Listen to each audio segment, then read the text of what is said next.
You can go around and introduce yourselves, and maybe you could each say just one sentence about what you're hoping to learn about Yiddish humor and the monologue.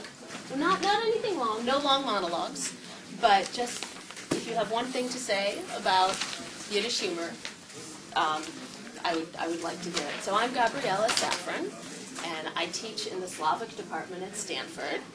Most of the time I teach Russian literature, so I teach really, really long novels that are not very humorous. But I have this little sideline in teaching Yiddish literature, and that really means that I get to teach shorter texts, which is very thrilling for me, and they do tend to be a little bit funnier.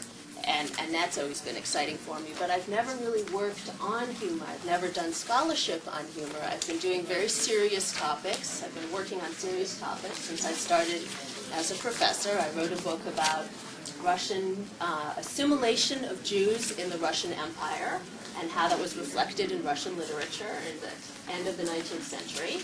And now for a long time, 10 years, I've been working on projects connected to S. Ansky, who wrote the Dill book.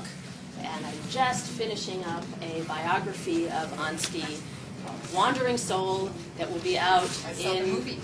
It's a wonderful movie. It's a wonderful writer, and my biography will be out in the fall, which is very thrilling for me. And now I get to work on other things. So I'm going to work on...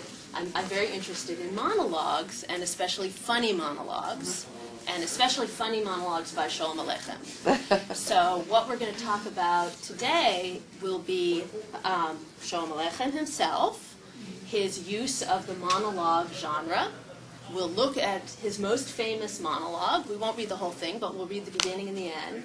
And then we'll talk about whether it's funny, why it's funny, and some theories of humor and whether we think they apply to Sholem Aleichem in general, to this monologue, whether we buy these theories at all. So that's the plan for today. So do you want to start, Heather? And so we'll all say our names, and if you have something to say about Jewish humor, say it now. No, I don't. No? No.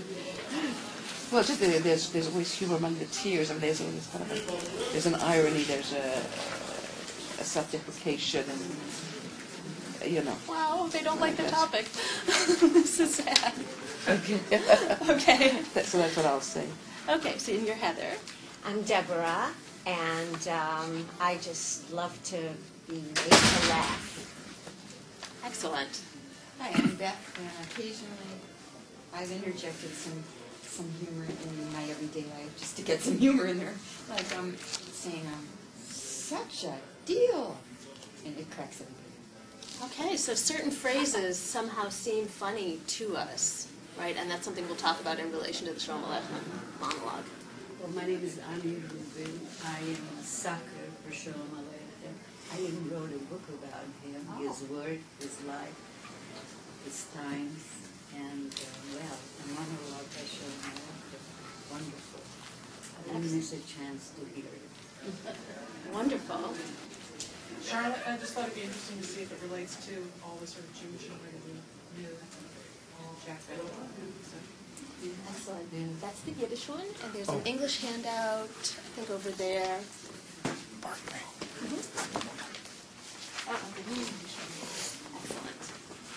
I'm Phil Burton of Palo Alto, but originally from New York City. I probably grew up surrounded by Jewish humor.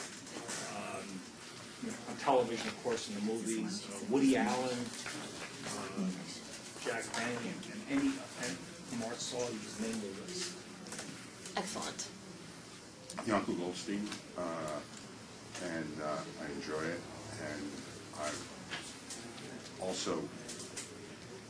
I like the way that it can sort of soften difficult truths or difficult points. Mm-hmm.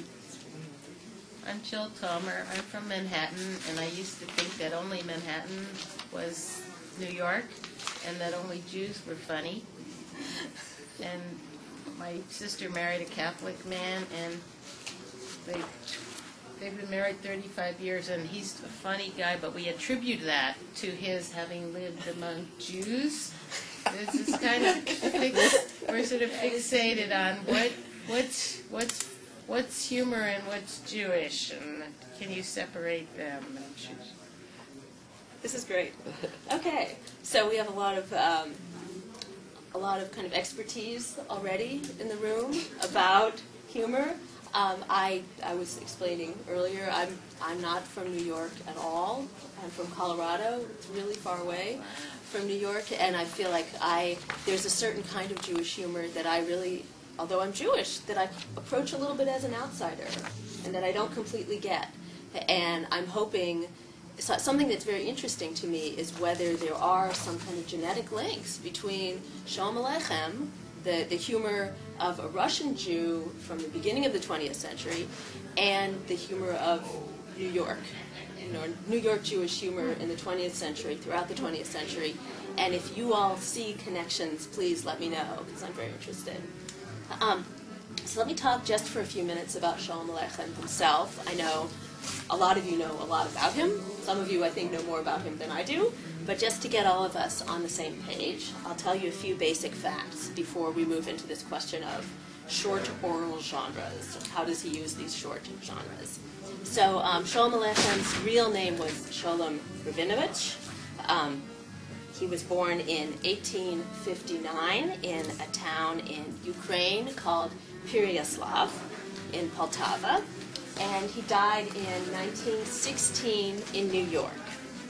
He was part of a generation of Jewish writers for whom the question of language was difficult to resolve. Right? He was part of a generation of Jewish writers for whom a lot of languages were available and none were natural in a way. None were obviously the language they would use to write.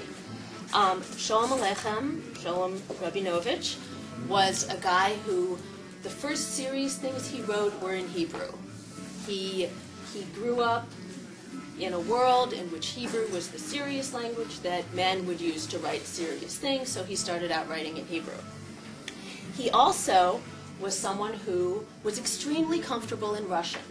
He spoke Russian at home with his family. If you look at the correspondence between him and his wife, it was all in Russian. So Russian was his home language as an adult. Russian was his language in which he said serious things to grown-up people. Right? So you would think that these things being the case, he would be famous as a writer either in Hebrew or in Russian. But in fact, he's famous as a writer in Yiddish. And his Yiddish writing reflects a lot on this question of why did he write in Yiddish? The question of Yiddish is thematized in his writing all the time. There's a wonderful passage on this question of language in his autobiography, From the Fair, Funum Yerid, which I strongly recommend to anyone interested in Shalom Aleichem. It's a wonderful, wonderful book. And here's what he says. That again? From the Fair. Yes, if I'm not loud enough, let me know. Just sort of go like this, and I can be really loud. And I can compete with the music over there. So just let me know. So here's what he says about Yiddish, about why he wrote in Yiddish in his own autobiography. He's talking about himself as a child. This is a third-person autobiography, so it's about a boy named Sholem, but it's clearly him. He says, Sholem always had a penchant for writing. His goal was to write not with chalk on walls, but to be a real writer, the author of a book. And then he talks and talks. What's he going to write in? Choose either Hebrew or Russian. But no one ever dreamed that someday the rascal would write in Yiddish. For was Yiddish also a language? Of course they spoke no other language but Yiddish. But who knew that one could write in Yiddish? The Yiddish jargon, why that was something for the women. A man was ashamed to be seen holding a Yiddish book, lest people consider him a boor. And then he talks about an incident from his childhood, where even though a man is ashamed to be seen holding a book in Yiddish, he remembers a Saturday night when all the householders are gathered at Reb Nochem Vevik's house after Shabbos. While Mother was busy in the kitchen preparing the beet borscht, the guests were amusing themselves. Father read aloud from a book of stories, and the guests sat around the table, smoking and laughing hysterically. They kept interjecting remarks to express their approval and good-humoredly directed verbal abuse at the author. What a devil! A card sharp, clever bastard! May an ill wind take his father's father. Even the reader himself couldn't contain himself and nearly choked with laughter. The children didn't want to go to sleep, and certainly not Sholem. He didn't understand a word, but liked seeing bearded Jews shaking with laughter, holding their sides, exploding with mirth. He sat on the sofa, saw everyone's beaming face, and envied the man who wrote that little book. His profoundest wish was that, God willing, when he grew up and became an adult, he too would write a book that would make Jews laugh and good-naturedly curse the author. May an ill wind take his father's father. So this choice of Yiddish, yeah? He wrote it in English?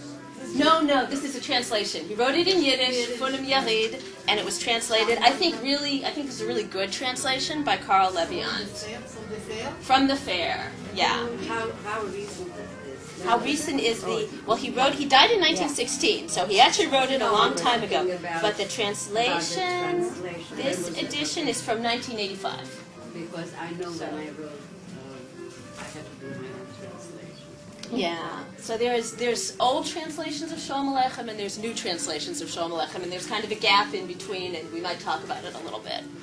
So the thing is, here he is choosing Yiddish and framing Yiddish as something that you read out loud, and it makes grown-up men laugh and even choke. They can't even get the words out. They're laughing so hysterically.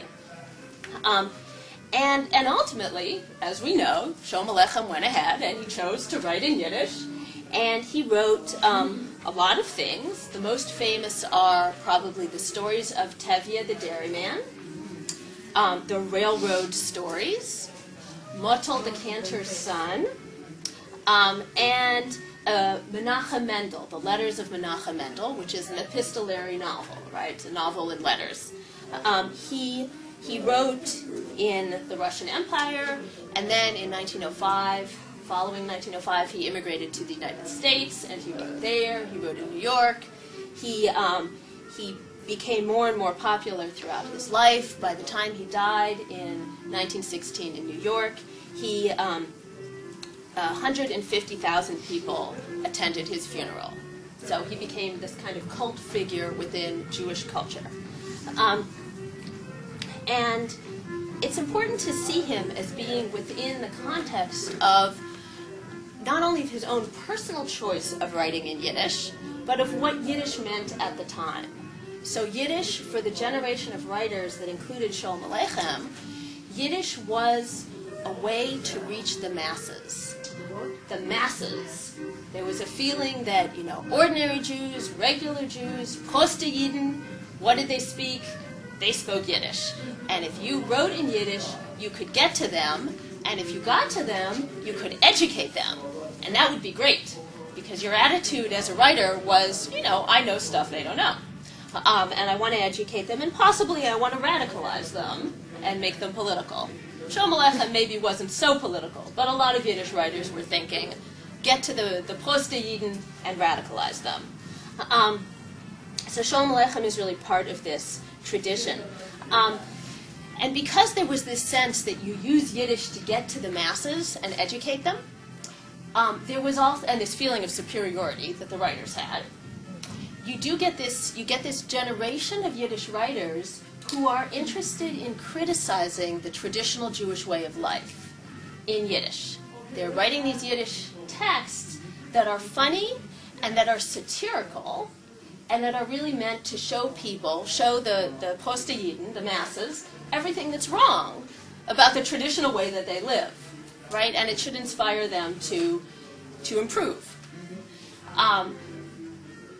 This creates this irony, which is that we today tend to read these writers and see them as kind of a conduit to that old world that they knew.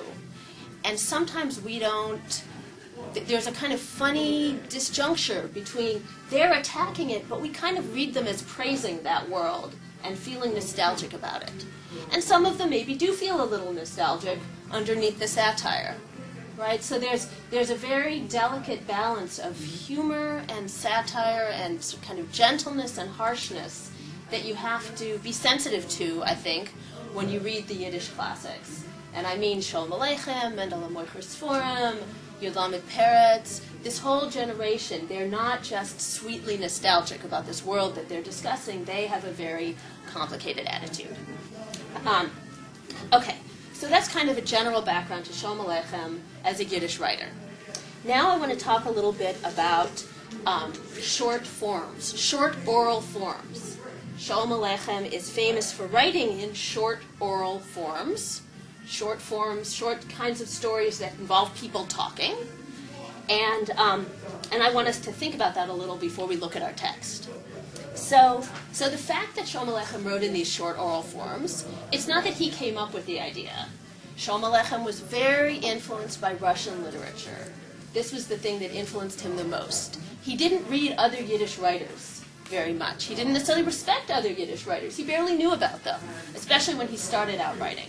But he knew a lot about Gogol and Nikolai Liskov and Dostoevsky and these famous Russian writers. They were his models. And especially Gogol. Gogol was his favorite writer. He had a picture of Gogol up in his study. And Gogol is a writer who's famous for writing these short stories in this very oral tone. These short stories that are really spoken, and they're spoken by some person who's a little bit crazy, very provincial, very unself-aware, so they kind of say things that we as the reader recognize don't make sense, and they're hilarious. Right? Yeah, Gogol is unbelievably funny.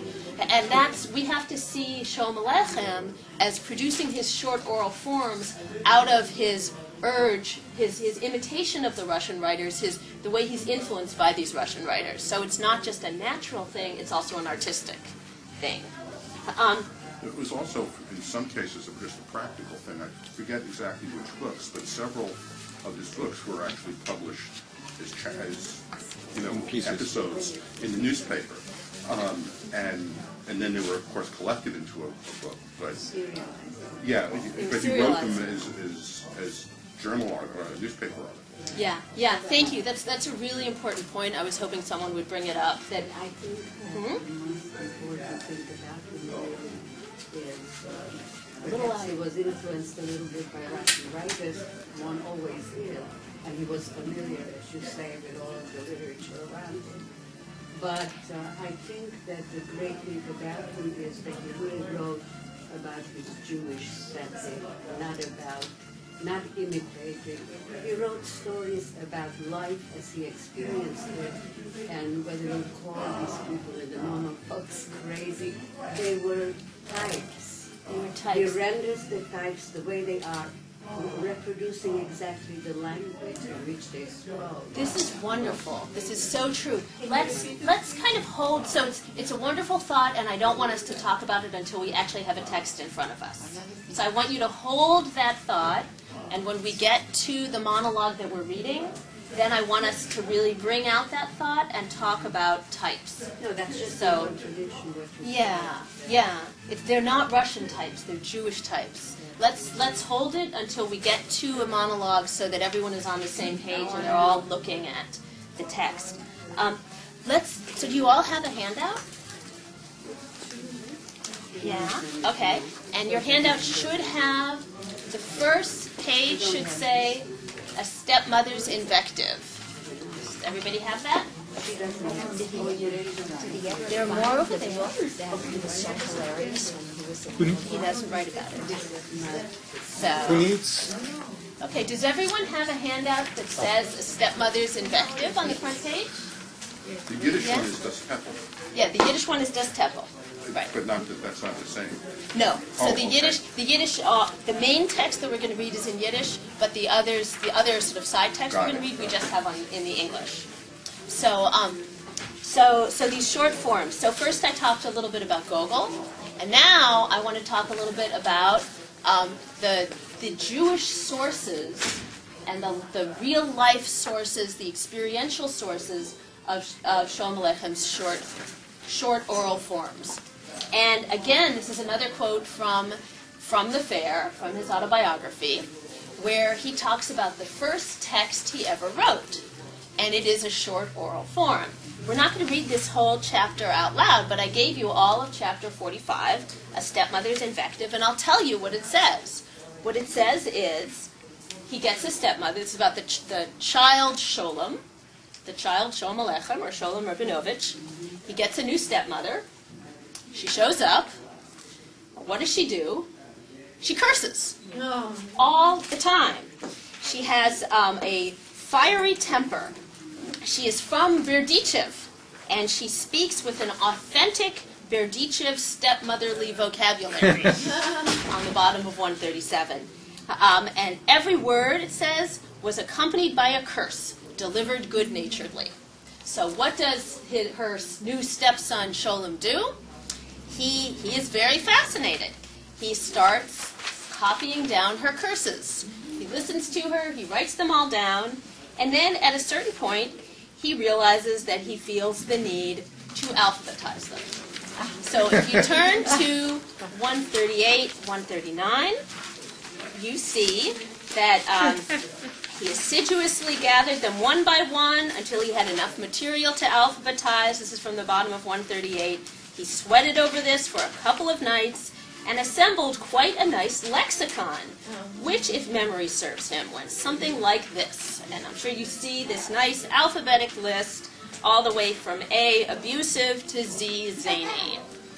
So, and then the great ending of this chapter is that he's very into this, and he copies his lexicon over and over, his stepmother's lexicon over and over, until his father notices what he's doing and comes and grabs this alphabetized set of curses out of his hand. And Sholem is very nervous. He's going to be punished. He's going to be beaten. But instead, father reads it himself, and then he reads it to the stepmother. And the stepmother, this funny thing happens. A strange, frenzied laughter overtakes the stepmother. She almost gets apoplexy from shrieking. So he's a success. So my question to you is, why is this funny? Why is it funny that Sholem, the child Sholem, copies down his stepmother's curses and then he alphabetizes them? Yes. Wait, tell me your name. My name is Tzipi. Tzipi. Tzipi, it's true. Okay. I think this is a psychological way to cope with this, instead of being insulted. Instead of being sad about his bad luck, if they use him, yes, and he has such a problem stepmother, this is a way to get out of the sorrow. It's a coping mechanism. Yes. And this is Freud's theory too. This is, wait, hold on, so this is Freud's theory too. Freud says humor is letting out something that's repressed, getting at something that's repressed. Freud writes this wonderful book, which I didn't bring, a wonderful book on jokes. He writes it in 1905. Freud is, of course, a contemporary of Sholem Aleichem's. He lives only a few miles to the west of Sholem Aleichem in Vienna. It's just west of, Berdichev, where the stepmother is from. They know each other? They don't know each other. As far as I know. I mean, maybe I'll find out if I keep doing research on this. But so Freud writes this great book about jokes, and he says jokes are like dreams.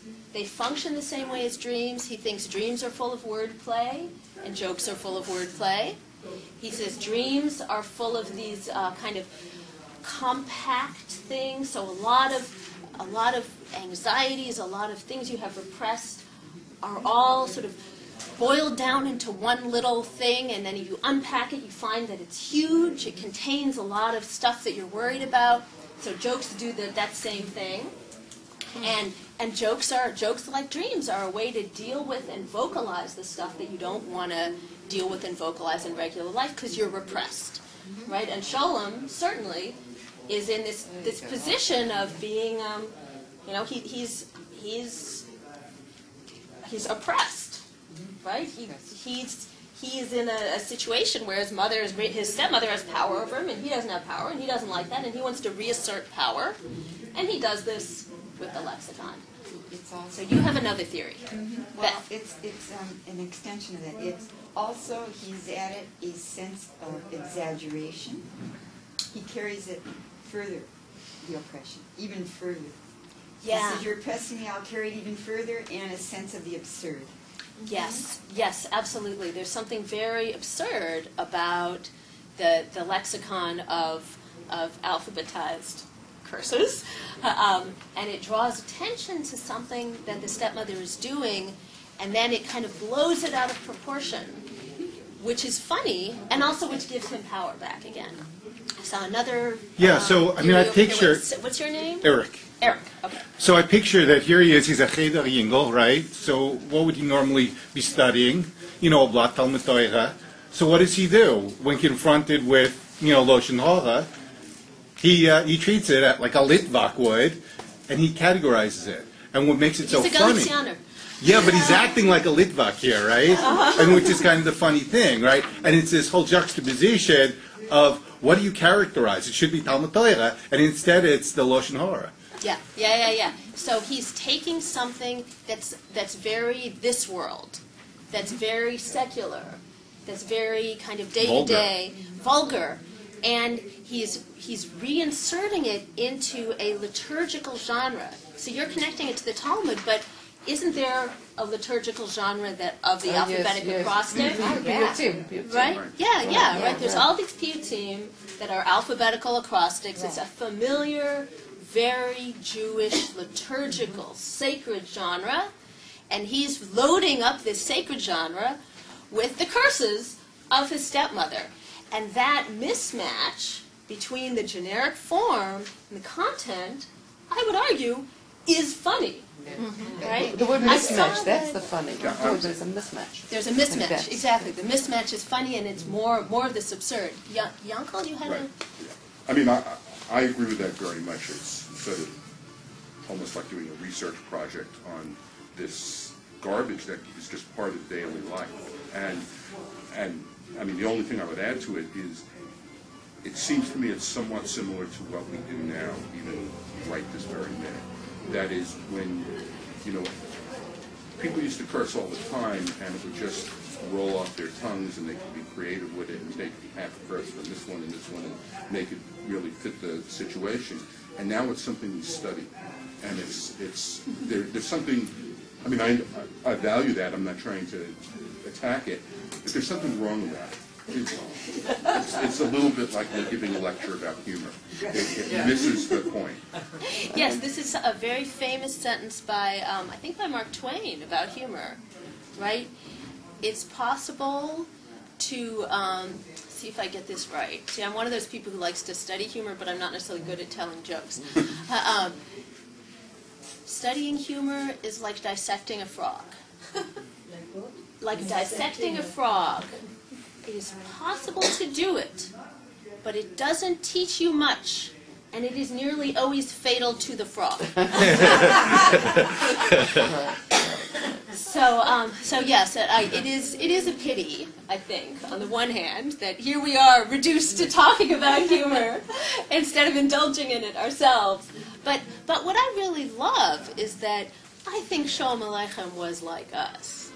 I think Shalom Aleichem was someone who, I mean, he was a funny guy, but he was a sophisticated modern man, like us, and he analyzed his humor. He analyzed it, took it apart, put it back together, he played with it. He was not just some kind of folk, member of the folk swimming unconsciously in this sea of folk humor. He had a foot in each world. I mean, he had a foot in each world. That's a good way to see it. We were at a thing about epitaphs yesterday, and they looked at Shillelagh epitaph, which was quite depressing, I thought. I mean, it talks about how he was a humorist, but how sad he was. Yeah. And I think in a sense, what at least my understanding of it was, he wasn't really comfortable because he was a modern person, and he could see the the problems with it. But he was also very nostalgic for it. I mean, for instance, he wanted to go back and be buried in Kiev, and he was not happy in the United States, and he was nishtaheh, you know, he didn't fit in. He fit in both places, but part of him didn't fit in either place. And maybe this connects up to that central paradox, that central kind of problem around the Yiddish literature of the Zaydas, of this generation, Shalom Aleichem, Yudlamet Peretz, Mendele Mocher Sforim, that they're both nostalgic and attacking. And we can go back and really read everything they write, and we can see how they're really simultaneously pushing that old world away and bringing it forward. And that comes out of, I think, that position that they're in, nishtahin, nishtaher. There's a vast difference between them. There's a difference between them, definitely. No, because some of them really wanted to push everything away. Shalom Aleichem didn't. He's more complicated, He definitely. was much more nostalgic, everything And more complex. I'm going to ask you a question, and if it's diversionary, just cut me off. Okay. I'm a writer, and I'm trying to reach the Prusty Yid, which is a phrase I just learned. And I want to connect with them. Wouldn't nostalgia be a very good book which should draw people to read my book? And then once they're reading my book and they're comfortable, or I've made them comfortable, because I'm creating the sense of shared nostalgia, then I can introduce my quote radical message of, but that world is over, you can't go back, and you need to leave it. I'm just asking that question. It's an interesting question. Yeah. I mean, I think it's an argument that people make, as Anna points out so correctly. You shouldn't. I'm being a little bit simplifying in saying Shalom Aleichem and Mendele Mocher Sforim are part of the same generation. They're part of the same generation, but they have different attitudes. Right? Mendele is a generation. Mendele is older. So they have different attitudes, and Mendele is definitely someone for whom people make the argument that he wrote these comic things so that people would read them, and then inside the comedy is this kind of very barbed sarcasm and irony and satire. Shalom Aleichem is certainly, he is more complex. We should probably move on so that we can reach looking carefully at a Shalom Aleichem text. Oh, but I see there's an urgent question from Judy. Can you please just define Prusta, the word Prusta? Simple. Simple. It doesn't mean crude or... Well, so literally... It did have the Mendel was more simple than Shalom. It did have the Mendel was more no simple. sophisticated. Shalom was more... That means They're not more simple. I don't think Mendel is more simple.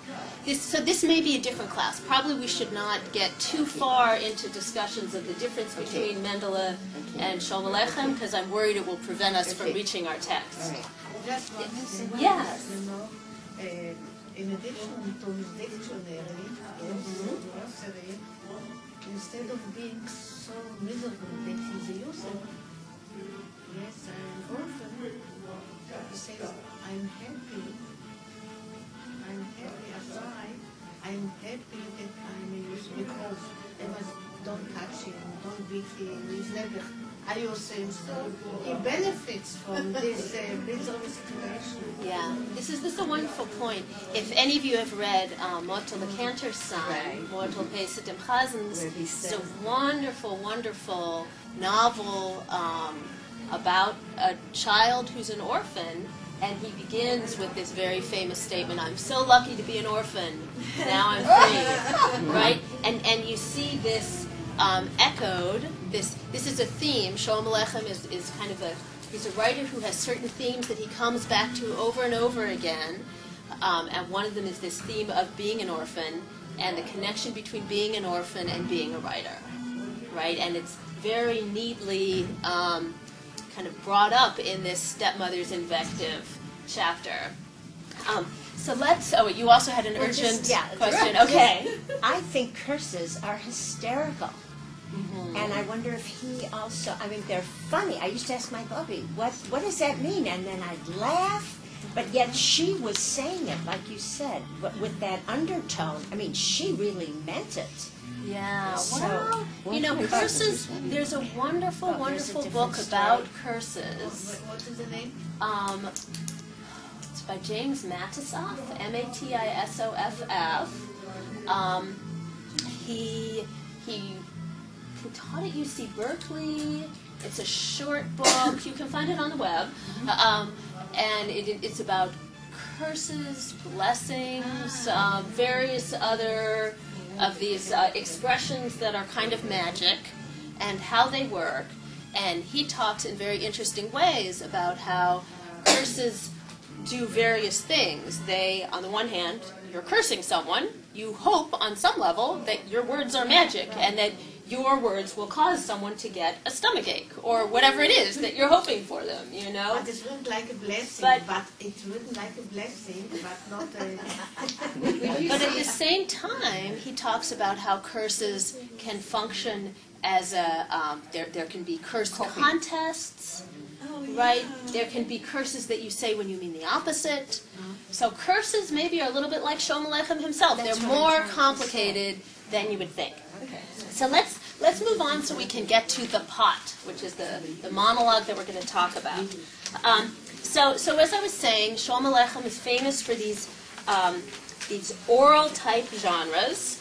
If you look at his most famous texts, the Menachem Mendel letters, the letters are these short genres, right? He's writing in these short forms. The railroad stories, they all involve people are on a train, they're talking, and the thing about a talk on a train is that it has an end point, right? At some point, someone is going to get off the train. So then the story is going to end, right? So there are these, it's also a kind of automatic short form. And of course, Tevye's speeches in the Tevye the Milkman stories, these two are short oral forms. And in each case of these three Shalom Aleichem genres, you have real-life models, right? You have real-life models for letters, of course, and you also have Briefensteller. You have these books that tell you how to write letters, how to write nice, civilized letters. And scholars have looked at the Menachem Mendel book, Shalom Aleichem Menachem Mendel book, and shown how one thing Shalom Aleichem is doing is kind of playing with the Briefensteller, playing with the forms, the ways that you were supposed to write letters. The railroad stories certainly are based on a real-life thing of stories on trains. And the Tevye's speeches are also based on a real-life model. David Roski, as a Yiddish scholar, has shown that the Tevye's speeches are based on Megiddic sermons, right? So they're based on a pre-existing liturgical oral Jewish genre. The way that they involve quotations and they end in a moral, or they're supposed to end in a moral. So he's always doing something throughout his life. Shalom Aleichem is experimenting with these oral forms. And a lot of his longer works are a lot of short oral forms glued together, right? Or a lot of short forms. I mean, the letters aren't oral, but they're short. At some point, he starts to produce this kind of story that he calls Monologue, right, where they're just monologues. He begins in 1901, and he goes on producing them until he dies in 1916. He produces, if you look at the volume of his collected works, his Alaverk, there's a volume called Monologue, and it includes 16 of these Monologen. There are about half of them spoken by women, and about half of them are spoken by men. And I believe that they are all meant to be comical. The first one that he wrote in 1901, and I think the most famous one, is The Pot, Das Teppel. Quick question. Oh, we have it in Yiddish. Do people have the Yiddish? I got it. Okay, does everyone who might want to follow along in Yiddish have a Yiddish one to look at? Is it this one? Yes. The one text that we have in Yiddish is Yeah, that's it. Yeah, okay, everyone who wants it has it. May And I then- ask you a quick question? Yeah. I just read Oscar Wilde, Importance of Being Earnest, and there's many characters, and they all sound exactly the same. They all talk the same way.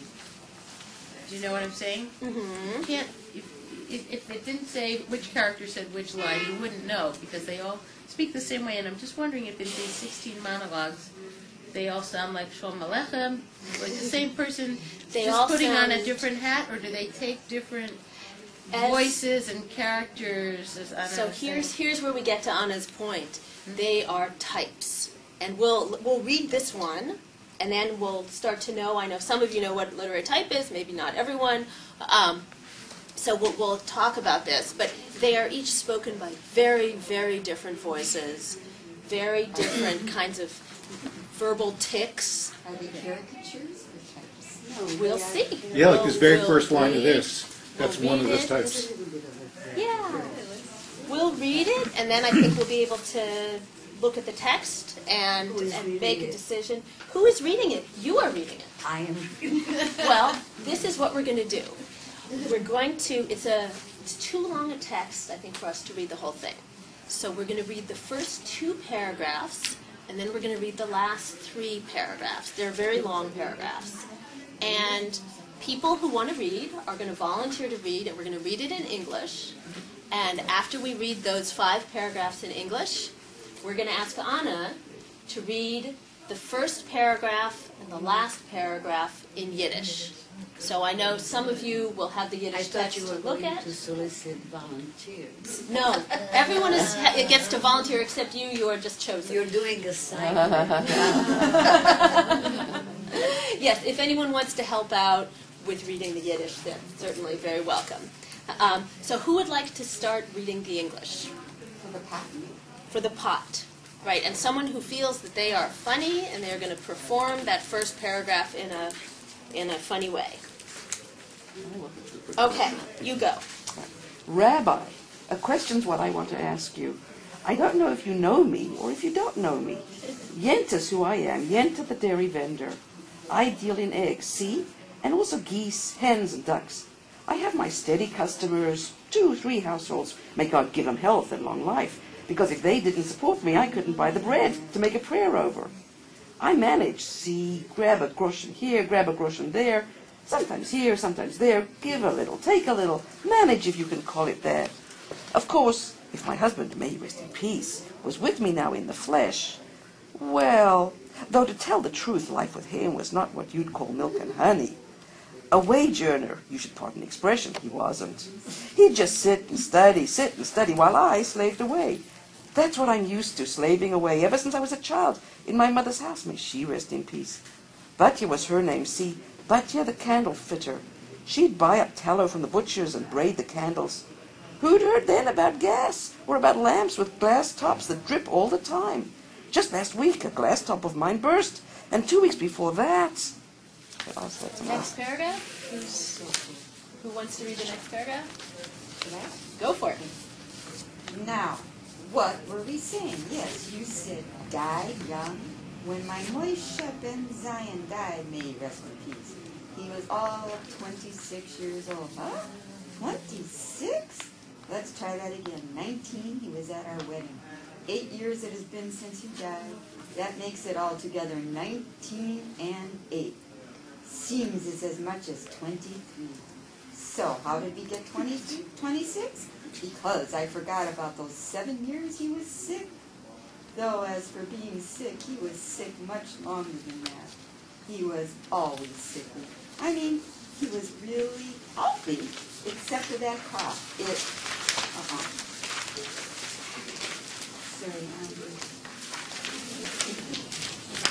It was the cough, see, that did him in.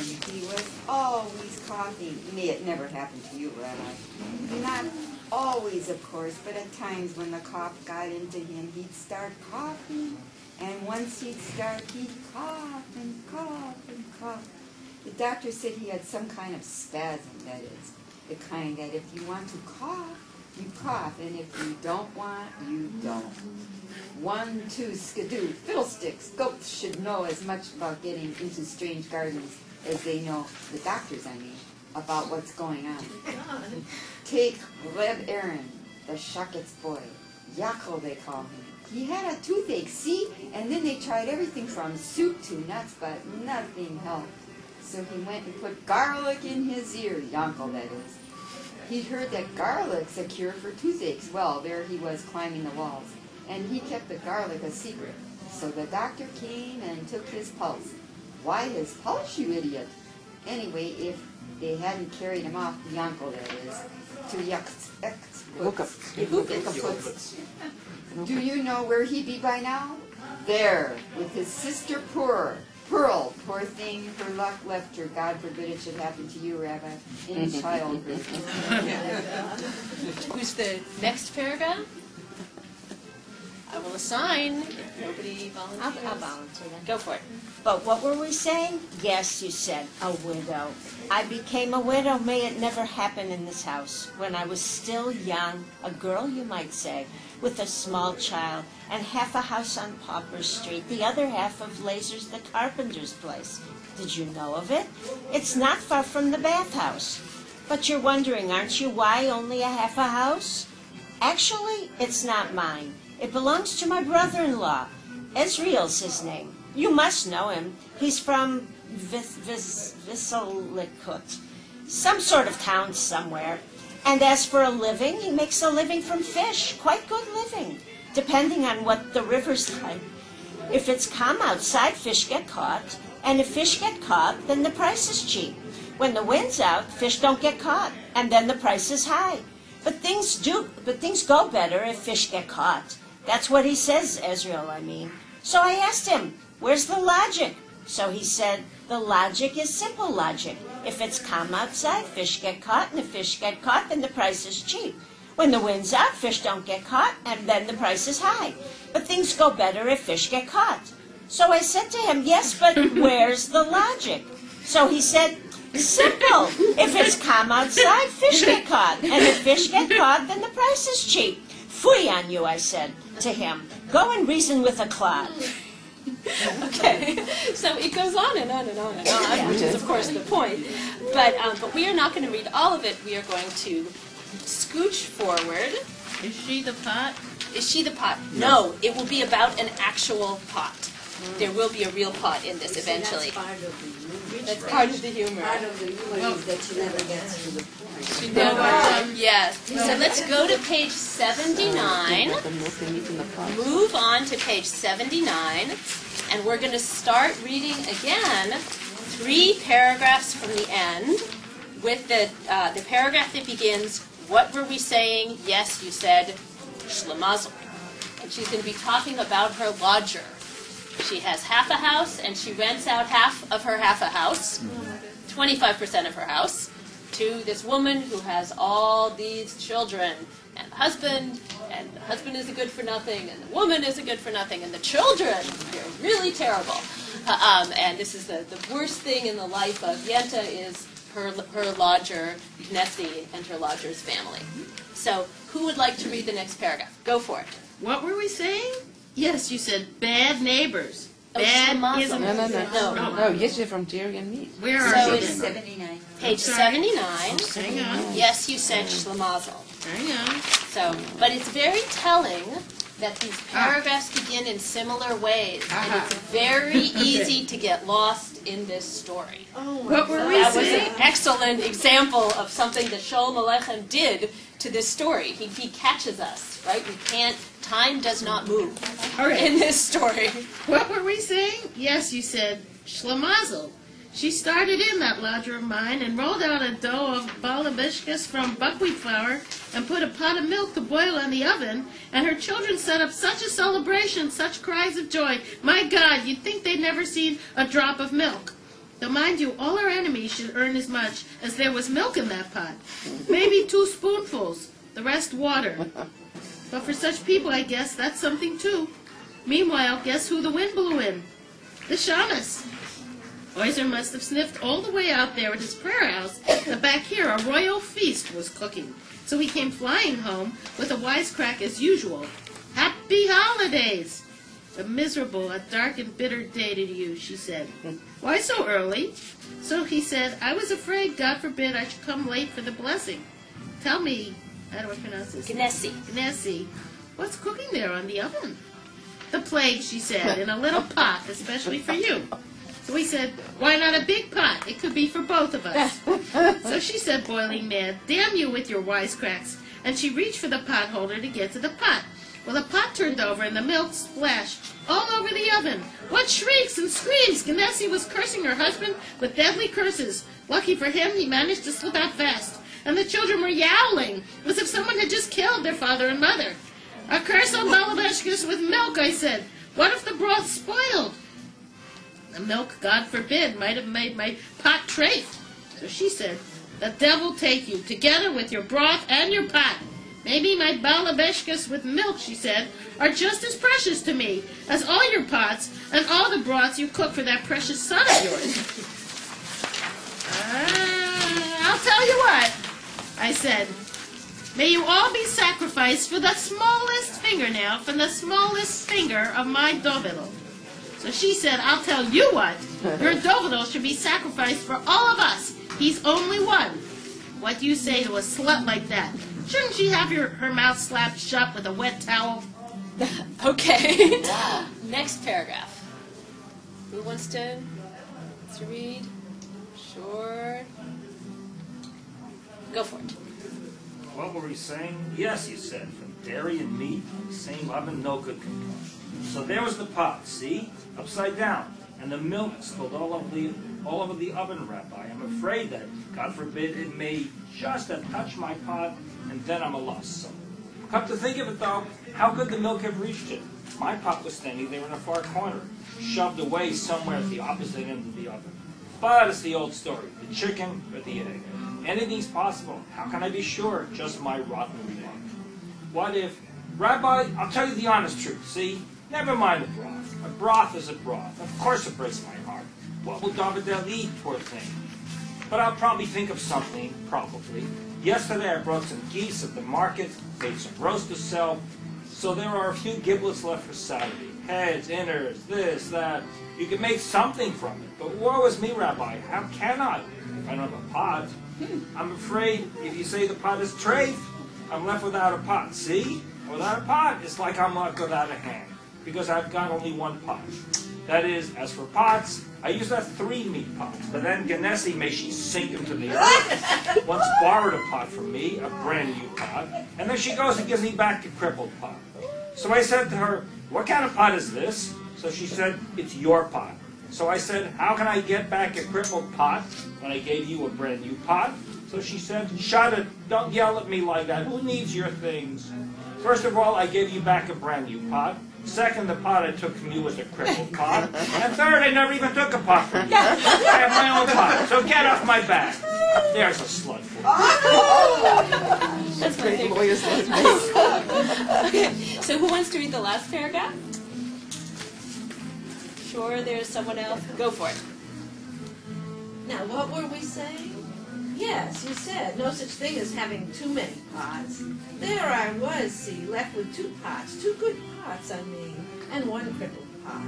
2 pots. But how can a poor person dare to have 2 pots? It must have been decreed in the heaven that when I came home today from the market with 2 hens, 1 hen should get loose and be scared by the cat. I bet you're wondering how a cat got into this. It's her. What? It's her. Missy and her brats. They got their grimy hands on a cat somewhere, so day and night they torture it to death. It's a pity. My Dovidel keeps telling them, a shame and a pity. That's a living thing. But try and argue with such rotten, no good do-nothings. To make a long story short, they tied something to the cat's tail, and she started jumping, the cat I mean, doing cartwheels, standing on her head. So the hen got scared and flew right to the top shelf and crashed. A pot gone to hell. Do you think it was the crippled pot? Of course. What else? If something's got to break, count on it. It'll be the good pot. That's the way it's been since the world began. But I'd like to know, see, is why that is. For example, two people go along. This one goes along, and that one goes along. One is an only son, a one and only. His mother trembles over him. And the other, Rabbi, God be with you. What's the matter with you, Rebbitzin? What are you hiding for? Rebbitzin. Rebbitzin. What are you hiding for? Quick, get over here. Hurry up. The rabbi looks sick. Looks like he's going to faint. Water, water. That was wonderful. Thank you all for that excellent reading. I think we need to hear some of this in Yiddish before we talk about it. Anna, would you mind maybe reading? there's a better reader of you than I am. We have many volunteers to read in Yiddish. We could read the first two paragraphs in Yiddish, maybe. I think that the first couple I paragraphs. usually like to prepare myself because it isn't always that I read Yiddish. But And it's hard. If you want to It's not- bear with me and some of the words, maybe the humor will get lost. I see two volunteers. Yeah. So who wants to do the first I'm ready paragraph? to help a little bit. You're ready to help? I'm on the second level, yeah. Okay. So maybe we can divide up. I'll be the No, first. second level. So how about you do the beginning, and then we'll switch, and then we'll switch again. So, and I know some of you are looking at the Yiddish text. Those of you who don't have the Yiddish text, just follow in the English. And even if you're Yiddish, I know there are different levels of Yiddish in the room, but think about, I think a lot of what you can get what I think is the better one, but both are heroic. So I'm being very courageous here. Yeah, good for you. You Yes. will have to forgive me if I trip over some words and if some of the humor gets lost, but I'll try my best. You will do a Remember, better I'm job not than I prepared would for do. this. Rebbe, ich will euch fragen, a Scheile, will ich euch. Ich weiß nicht, sie konnt ihr mich nicht, ich bin Jente, Jente die Kurva-Schleppnitschke. Ich handle mit Eier, mit Eufes, mit Gänse, mit Katschkes. Ich hab mir meine ständige Koinetes, hab ich mir. A 2, 3 Häuser halten mich aus. So sei Gott geben gesinnt in all des Gits. Worum ich soll noch davon zum Prozent, wollt nicht gekleckt. Wird nicht gekleckt, die Halle auf der Hamoize. Hoff ich a Dreierl, hoff ich amul dorten, du genommen, dort genommen, dort gegeben, du gegeben. Man dreht sich, steitsch gesinn. Aber warte, wo soll ich klären, wenn mein Mann Olaf Aschulem soll mir ein Zint legen? Ta.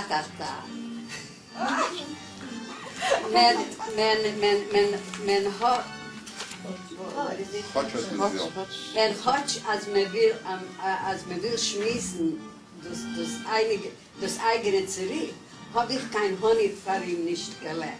Worin kein Verdiener soll mir Meuchel sein, ist doch nicht gewesen. Nur gesessen und gelernt. In Gehorbet hab ich. In Horben bin ich gewohnt für Kind was euch. Nur bei meiner Mama Oleh Haschulen, bei Eis mir hat geheißen, meine Mama hat geheißen Basia, die Lechtszinder. Und ist gewesen, what is it, Lechtzieren. Sie ist gewesen a Lechtsziherin, pflegt auf Yeah, a woman who likes the a lamps. Lechtsziehen. She likes lamps. A Lechtsziehen. Oh, she was playing a Lechtsziehen.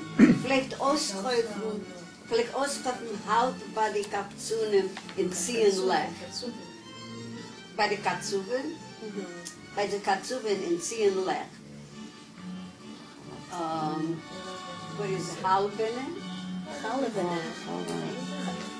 Halbene Zeppelach. Man hat noch nicht gewusst, Dämmel fing kein News, fing kein Gas, fing kein Lamp. I don't have my reading glasses either. such a Good beautiful. job. Very good. Gosh. Yeah. All right, I think I'll give up here. Who's next? Yeah, that was wonderful. Thank you. Very good, very good. Oh my gosh. Very nice. So much more authentic than my Yiddish. Would you like to? Would you I like don't to know. read I mean, maybe I'll finish the paragraph. read that last sentence, and then we'll read a little more. Top of page Where 10. is the last sentence? Gleslach. Top of page 10. Lämpflich mit Gleslach. Where do you have it? In English? Because you have it. Yeah, right here.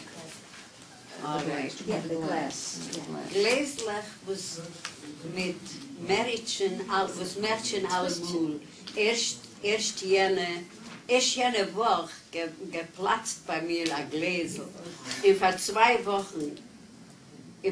Wochen ein Gläsel.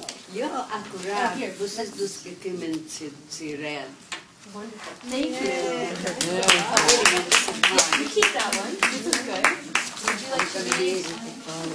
So again, listen to the rhythm, listen to the way that she repeats herself. Things come up and they come up again, and I think we'll probably hear a slightly different Yiddish accent now.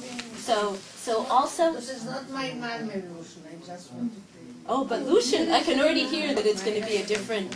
So something that's wonderful about Shalom Aleichem is that he was read all across the Yiddish-speaking world. He was read out loud by people speaking Litvish Yiddish, Galicianer Yiddish, Polish Yiddish, and it worked in all of the different Yiddish dialects. So I like how we're hearing a little bit of this today. What was Anna's? Is that Litvish? Where's your Yiddish from? Oh, you're asking me. I was born in Slovakia. Okay. It was a Yiddish that my mother was from Galicia, though. So it is Galicianer Yiddish that came under a little bit of German influence. Oh, to me it sounds It so. was in the region that became Austria-Hungary, so it wasn't really that dissimilar to the Galicianer Yiddish. Yeah. To me, it sounds very beautiful and very unlike the Yiddish that I was taught in that sort of New York, Yivo Yiddish, which is a little bit fake. Why do you think it's fake? Because it has Litvish pronunciation and Galicianer grammar. So it's something they invented to teach people in the U.S. that doesn't actually correspond to the Yiddish of any real native speakers. And even the accent's not, it's a switch between It's a two switch. different. Well, the spelling and the grammar is actually the same in all of it. It's just the pronunciation. The three genders. Yes, right, So right. Litvish Yiddish had 2 genders, and Really? Galician, yeah, We gotta do that. masculine and That's all I feminine want. and no That's neuter.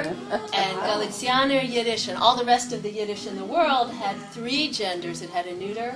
So when people were inventing Yivo Yiddish, they decided to have the 3 genders, but Litvish pronunciation. I think you So this is how they explained it to us at the Yivo Summer School, but it's very strange. It's not a real dialect. So let's hear another paragraph of this. Jo, erkennen, was sind das gekommen zurück, erkennen dem, was so jung gestorben. Als mein Moshe ben Zion, Olfa Schulem, ist gestorben, ist alt gewesen, Sach 26 Jahre. Noch einmal. Wer soll 26? 19 ist alt gewesen zu der Hasene. Ein Jahr ist voran, als ist gestorben. Ist einer 1908 Apollon? War der Apollon? On the face? Yes, apunim. Apparently. Superficial. Apparently. No, it means apunim means obviously. Yeah, or apparently. Apparently. So groß wie 23. Was ist bei mir ausgekommen 26, weil ich habe vergessen, die 7 Jahre, was hat gekrankt. Das heißt, Kranken hat gekrankt als Sachmehl. Ist gewähnt von Tommy ein Kranker. Das heißt, also ist auf dem Gewein ein Gesunder. Der Host und ihn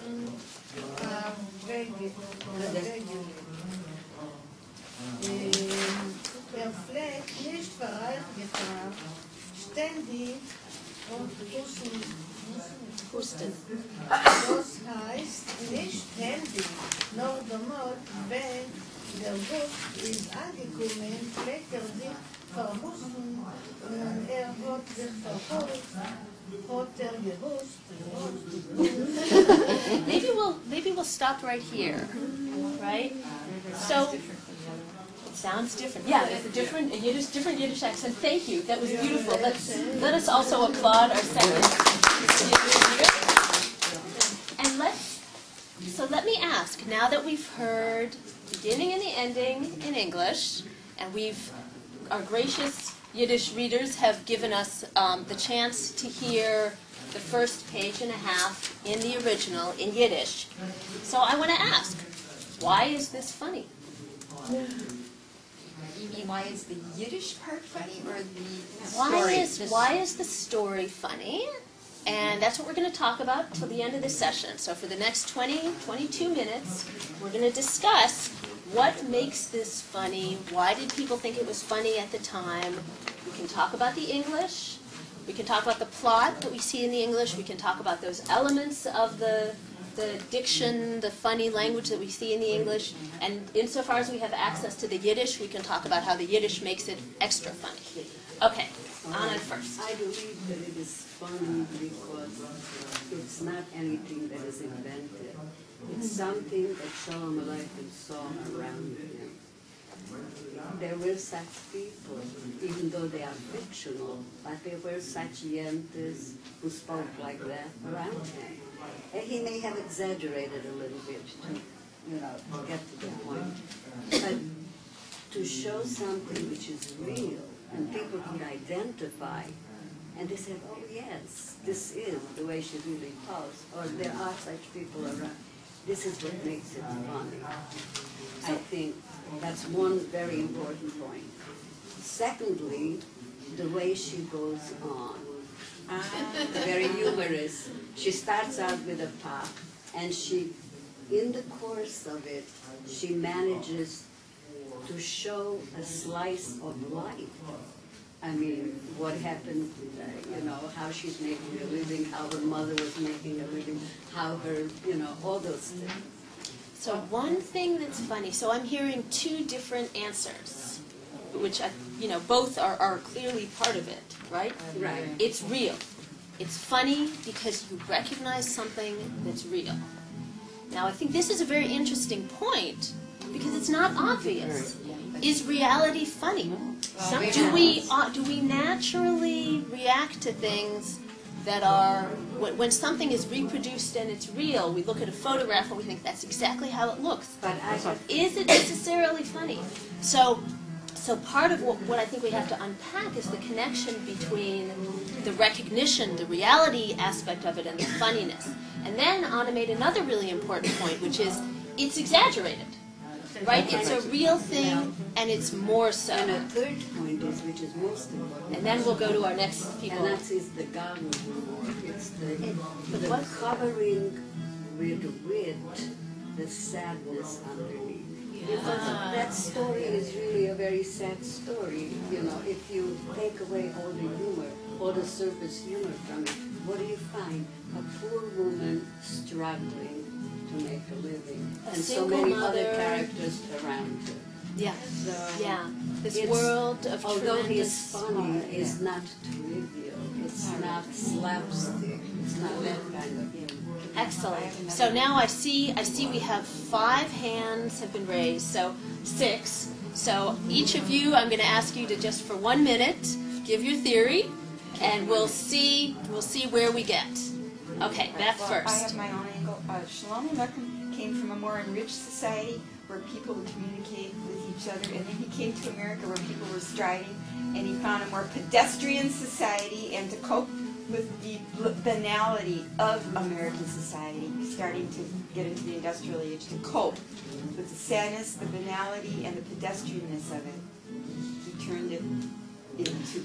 It's interesting, but he wrote this in 1901, Right. so he's still in the Russian Empire. He doesn't get to the U.S. until 1905, and I think it's an interesting thought that the U.S. is more industrial and modern than the Russian Empire, but it's one I think we want to be very cautious about. To cope with the The Russian Empire was industrializing, it was modernizing. A lot of what he saw in New York, he could also see in Russia.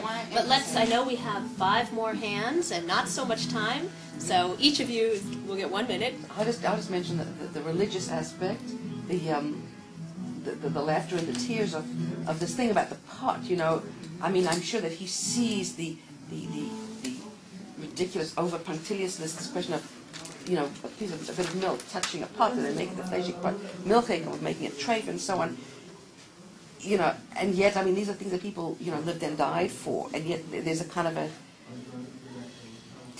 you know, it's an exaggeration. It's kind of ridiculous. You know, at the same time, it's a very important religious principle, and I think there's a humor and terrible sadness in that. And maybe satire. Maybe this Satire, is where yes, we right, get at satire, where right, some of what's right. happening is he's making fun of her, right? Because she gets herself into this mess. Jill. It's not a theory at all, but here's a woman who loves to talk. She's a fractal talker. She can take any topic and embroider around it and embroider around any part of that, and she's a fractal talker. I'm writing that down. That's hilarious. She Did you has just nobody make up to that? talk to. Yeah, she doesn't have anybody in her life that she cares about, except this Davido who's probably going mad. And here's the rabbi, her victim. You know, she's come to him ostensibly for this tiny, but admittedly important, question. But she uses it as an excuse. She doesn't just ask her question and leave, as an excuse to talk his ear off. And but to me, this shows the function of the rabbi. It's not just the arbiter, but as the listener and container and the pot that she's pouring all of her stuff into, and he has to contain it all. And then he breaks. And he breaks. Yeah, right. Yeah, wow, yeah. that's brilliant. Yeah. It's not a theory, it's just this outpouring of stuff from her. This is the way she thinks. She's not self-questioning. She just opens her mouth and stuff comes out. And the reason I said, is she the pot? Because yesterday in Harvey Vargas' class we were talking about the Kochlöffel, the cooking spoon, and how there are people, probably women, who stir everything up, and they just make everything go in these eddies and eddies and eddies, and this is what she does in her life. But it's only her only source of pleasure too, and there is a root. Oh, okay, I'm sorry, I'm talking about it. And klezmer music is like this too. And we don't just go, la, la, la, la, la. Every note is fractal, and the ornamentation, and she ornaments, but she's ridiculous. But it's beautiful how she can do that too. Oh my gosh, that's amazing. That's excellent. Okay, you were next. Two small points when you hit on. One is just that a word in Yiddish for gossip is a kochlöffel, for someone who takes from pot to pot. And so part of what he's doing here is he's creating an image and not completing it. I mean, he lets the reader, who would know the expression kochlöffel, to complete the thought for him, if you will. And I think that makes it more effective. The second thing is just sort of the Freudian thing about humor being used to sort of deal with the repressed anxieties, the things that cause some. I mean, you think about it. This woman lived next to you. She would drive you crazy, just like she did the rabbi. And part of what makes it humorous is you can see the absurdity, and you can laugh in her face when it's a story, when a person in the book. Whereas you can't do that for the person who's your neighbor. Yeah, so hostility, repressed hostility, and gives you a way out. It gives you, the listener, the writer, everybody except the rabbi has a way out. Yeah, excellent. Next. Part of my reaction after a while was, enough already. I have my own surahs. I don't need to listen to your stuff, which, by the way, is pretty trivial, and is a lot of it self-inflicted. And so Shalom Aleichem deals with that when he has the rabbi faint at the end, because he probably heard the same stuff from who knows how many people every day. Probably from her, too. Probably from her, but we don't know that. But you're going to assume that in his role he's heard that. And this is Aleichem's way of saying this woman, she's just al-takach, excuse the expression. He's satirizing her. Yeah. Yeah. That's my reaction. Okay. Yeah. He's satirizing her. He's making fun of her. He's giving us an out. He is allowing for the release of a repressed anger. I'm hearing a lot of Freudian reactions. Okay. I think this is teaches us because first of all, there are like two styles or more than two styles. First of all, she tells about the souls. Yes, so it's very scared to hear about it. But, she mixes it with a very personal attitude to the rabbi. She says, I don't know if you can. And she has like to say remarks like to do in parentheses. She uses many times parentheses or commas in the middle of the sentence. Yes, I think it makes it a little bit humorous, because it's like two different, levels of interpersonal relations. Yeah, exactly. I think this is an excellent point, and it's something I know before you, we also had another hand up. So, sorry, but I want to be fair to everyone. So, yeah, it's an excellent comment, and it's a comment that really gets at what we hear in the Yiddish, which we wasn't as apparent in the English, was the way in which her speech, she breaks up her own narrative with these parenthetical comments that are directed toward God, right? Or towards somebody else, my father, Olev Shalom. It shouldn't happen to you. Constantly speaking in a different direction, and that itself slows down the speech. And since part of what's funny is the slowness, is the way that she's not getting at what she's trying to say.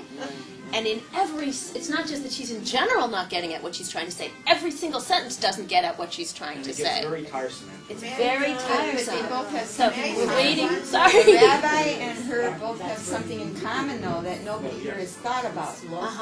Wait a minute. The rabbi and her have something in common that nobody here has thought about. They both feel helpless. Hopeless or helpless? Oh, helpless. Helpless. She doesn't helpless. I would like to. They're frustrated. They both feel Why is the rabbi? She's frustrated in her life, and the rabbi's Frustrated by her. Yeah, which I think goes back to this wonderful comment of Jill's, that the rabbi becomes the pot, right? The rabbi is this, that in a way the whole story is about something being packed full until it bursts. But it also goes to the two levels, because the rabbi has this other stuff to deal with, right? That's on a higher level, but she keeps pushing him down. So I saw Judy had a comment, and then our videographer Eric. So. No, I didn't. Okay, so Eric. Well, I mean, one of the things that's kind of interesting about this, so it's not a vitz, it's not a joke. It's the journey. So a journey, you got to look where it starts. Rebbe, you're like na shaila. It's nicht a kasha, it's nicht a frage, it's a shaila, right? And the very first word is Rebbe. Then you look at the last paragraph. I would say all but the whatever. And she ends with, so she's talking about the neighbor, and she says, so you've gone from a rabbi to a woman of easy virtues. I mean, it could not be more. I mean, I think that's kind of, again, all this conflict. So that's where she's going, from the high to the low. But what's interesting is Shalom Aleichem knew who his audience was. We talked to Zalman Lotik the other day and said, how come there's actually all this singing in Yiddish theater? Why actually is it there where we don't have it in all the American theater? It's only a small niche. He said, we knew our audience. It's what they wanted. Shalom Aleichem right here. Do people really care about Shilas? No. I mean, you actually be bored by the real rabbinical answer to this. What you really care about is this woman of, is all the trash talk. So you're getting pleasure out of the gossip. and maybe also out of the cursing, right? If what it ends with is her cursing the neighbor, that's the thing that Shalom Aleichem identifies at the beginning of his writing career as being the roots of his own creativity, is women's foul mouths, right? His It's a stepmother's kind of cursing. pretension. She thinks she's asking a rabbinic question, or she poses it as a rabbinic question, but she's cursing out her neighbor. Yeah. You know. Yeah, she's finding an excuse, which I think others of you have been bringing out this idea that she's finding an excuse. Deborah. But why is it funny then? Why, if it's satire and underneath it's sad and all these things, I'm still not getting it. Why are we laughing? Because you have to Let- Wait. So I brought in a set of kind of scholarly interpretations of humor. And I thought I would run them by you. I'm not convinced by any of them. But I want to run them by you and see if you all, sort of adults, thoughtful people who've now already talked about this, if you buy any of these.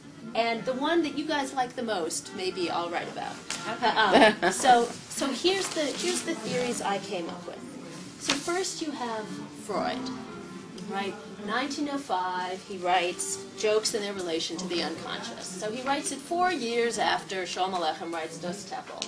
And there's a very beautiful juxtaposition, there's a very beautiful common point between Jokes and Their Relation to the Unconscious and Das Teppel. And I actually put it in because I think it's so funny. If you go past the translation of the pot, you'll get to a few pages from Jokes and Their Relation to the Unconscious, and on page 62, you see that Freud includes the same pot joke that Shalom Aleichem does. Freud includes A borrowed a copper kettle from B, and after he returned it was sued by B because the kettle now had a big hole in it which made it unusable. His defense was, first, I never borrowed a kettle from B at all. Secondly, the kettle had a hole in it already when I got it from him. And third, I gave him back the kettle undamaged. So Freud also thinks this is funny. Obviously, this is circulating in Eastern Europe, this joke at this time. Shalom Aleichem picks it up, Freud picks it up, 4 years apart. But Shalom Aleichem might have made invented it up. that. I don't think Shalom Aleichem invented it. But certainly Shalom Aleichem wrote it before Freud. So one thing we know is Freud didn't invent it. So we have this theory of Freud's. This is a way of getting at what's repressed. And you all have brought out a lot of really interesting readings of the pot that suggest what's repressed. You know, what's repressed is her anger at her neighbor, the rabbi's anger at her, our anger at people like this, our kind of identification with people like this, our knowledge that there are people like this out there. There's a lot of stuff. There's some stuff about class and assimilation and religion and excessive kind of punctiliousness about kashrut. All those things maybe are repressed, and the joke brings them to the surface. So that's a Freudian reading. Let me get to the end of these 6 interpretations, and then you guys can vote, and we'll take more questions. And you also have this idea that I think one of you brought out, that just as he is trying to assert power over the stepmother when he alphabetizes the curses, in a way, maybe Shalom Aleichem, when he writes the pot, is continuing to assert power over all those women, like the stepmother, in his life.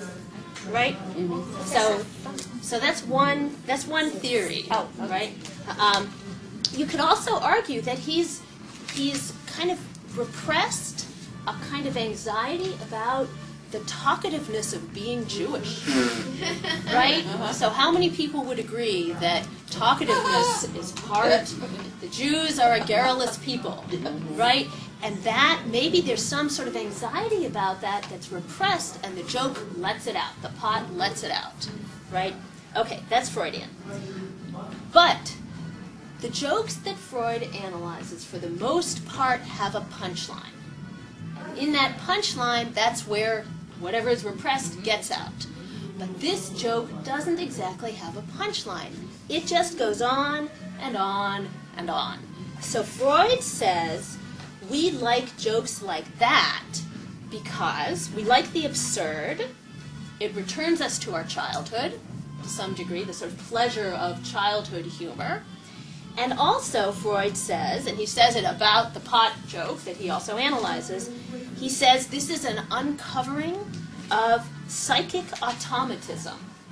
So when people start to act like machines, they become funny.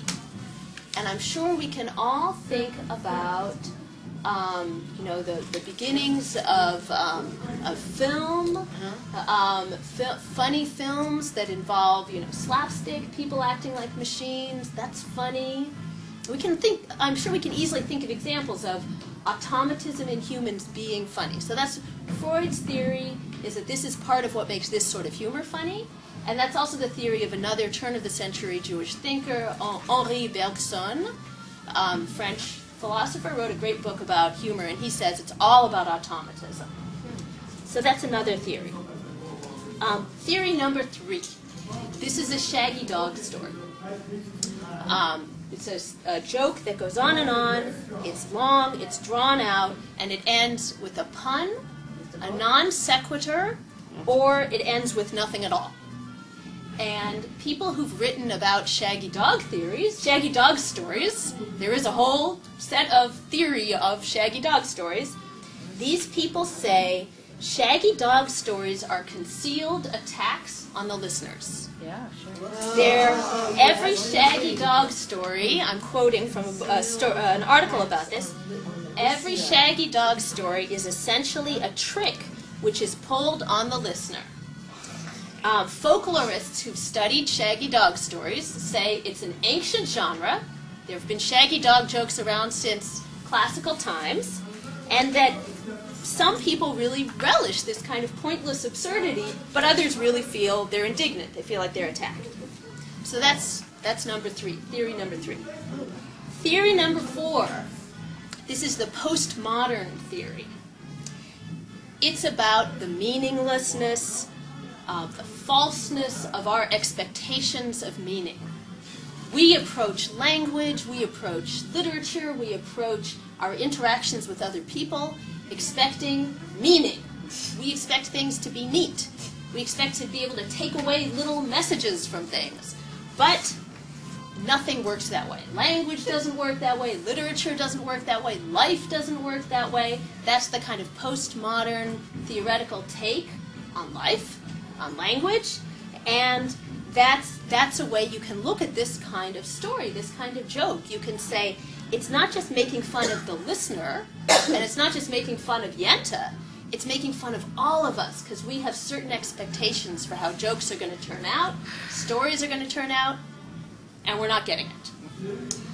So the story exposes the limitations of language, of narrative, of voice. That's theory number 4. Theory number 5, well, I'm not sure I really like this one, but it just came out. Okay, there's this book by Ted Cohen called Jokes of Philosophical Thoughts on Joking Matters. It's pretty good. It has a lot of great jokes in it. He says all jokes are about community. So it's kind of the opposite of this postmodern interpretation that says jokes expose meaninglessness. He says it doesn't matter if they expose meaninglessness. We tell each other jokes, and we know that we share something. And we end up being happy. We like each other because we like the same joke, even if the joke is meaningless and gets nowhere. Right? So that's theory number 5. Theory number 6. So this is my theory, but I'm not really very attached to it. I just wanted one more theory. I think that the story is about just the desire to irritate. The desire to irritate. Desire to irritate, to matter. I think that the story, one reason why it's fun to read the story out loud, and this story was read out loud. It was read out loud by people who were more educated than Yenta, people who maybe looked down on Yenta, but who loved reading out loud her terrible, curling up fractal language. People find it funny to assume the identity of someone that they're higher than in status. They find it funny to assume the identity of a lower status person, and they like doing it because they like to demonstrate their unexpectedness, their flexibility, their cultural range. They like to be, to use some more theory, people don't like to be finalized. This is the theory of Mikhail Bakhtin, a Russian literary theorist, who says people don't like to have someone define them once and for all. People like to be bigger than definitions. They don't like to be bored either. They don't like to be bored, but they don't like to be defined. They don't like to be finalized. And so by enjoying this monologue and reading it out loud and assuming the voice of Yenta, they demonstrate that they're bigger and weirder than you would ever have thought. And that I think that we can understand this monologue as being kind of liberating for people. And we can see Sholem Aleichem in this monologue and in his monologue forms in general as resisting kind of finalizing interpretations. There's a very beautiful, I think, sentence from the end of a different story of his, and it's the last thing I put in the handout. He wrote a story called Story Without an End. And in that story, in Yiddish, everything is in the English. So only Dos Teppel is in the Yiddish handout. Everything else is in the English handout. So at the end of Story Without an End, he has this line where he talks about how he's not ending the story. He says, "What is the moral of this tale?" the reader will ask. "Don't press me, friends. It was not a good ending. The tale began cheerfully enough, and it ended as most such happy stories do, badly. And since you know the author of the story, that he is not naturally a gloomy fellow, and hates to complain, and prefers cheerful stories, and you know that he hates insisting on a story's moral, and that moralizing is not his manner, then let the maker of this tale take his leave of you smiling, and let him wish you, Jews, and all mankind, more laughter than tears. Laughter is good for you. Doctors prescribe laughter." Oh. Yeah. So it's not ending, wanting to not end, and wanting to be present. That's my theory for what makes this funny and what makes it satisfying. We're actually out of time. Oh, wow. I'm very sorry. Thank you. You've been a wonderful and extremely lively and participatory audience, and I want you to come to my Stanford classes and raise your hands when no students are sort of have the nerve to say something. What day? Just one or two of you. I'm not teaching this quarter, but in general, I feel like you guys are fun to talk to. What do you teach? What do I teach? I teach mostly big Russian novels, but I sometimes teach short, fun Yiddish stories. Oh. Are you teaching War and Peace anytime soon? I'm probably teaching. Oh no, I teach Brothers Karamazov next winter. Because I started to reread War and Peace, and I thought this is a lot more complex than I read it when I was 18. War and Peace is great. So it would help to have an academic setting to War and Peace is great. And the thing about an academic setting, reading War and Peace in an academic setting, is it forces you to go through it fast, so you don't forget any of the names of the characters before you. I did that with Shakespeare class at a Stanford class, and it was all